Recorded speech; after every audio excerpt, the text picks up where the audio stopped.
स्त्रीविष विक्रीचं कनेक्शन ठाण्यासमोर आल्यानंतर पालिकेचा आरोग्य विभाग अलर्ट मोडवर आला आहे. ठाण्यातील 11 IVF आणि 269 सोनोग्राफी सेंटर्सची झाडाझडती घेण्याचं काम आरोग्य विभागानं सुरू केलं असून यासाठी 6 विशेष पथकांची स्थापना करण्यात आली आहे.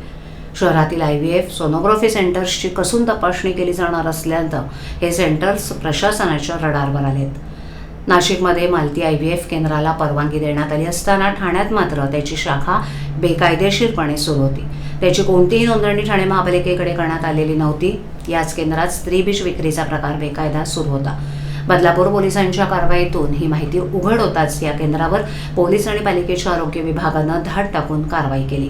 तसंच ठाणे महापालिकेच्या आरोग्य विभागाच्या कारवाईनंतर हे केंद्र आता बंद करण्यात आलं आहे. आरोग्य विभागाकडून तात्काळ 6 विशेष पथकं तयार करण्यात आली आहेत. सेंटरमध्ये नेमकं काय काम सुरू आहे, सेंटरची नोंदणी अधिकृत आहे का, याची संपूर्ण प्रकरणाची माहिती पथकांच्या माध्यमातून घेण्यात येणार आहे. त्याचप्रमाणे सोनोग्राफी सेंटरची तपासणी करण्यात येणार आहे. स्त्रीविष विक्रीचे प्रकार सुरू असल्याच्या तक्रारी आल्यानंतर सर्वच केंद्राची तपासणी पालिकेच्या आरोग्य विभागाकडून करण्यात येते.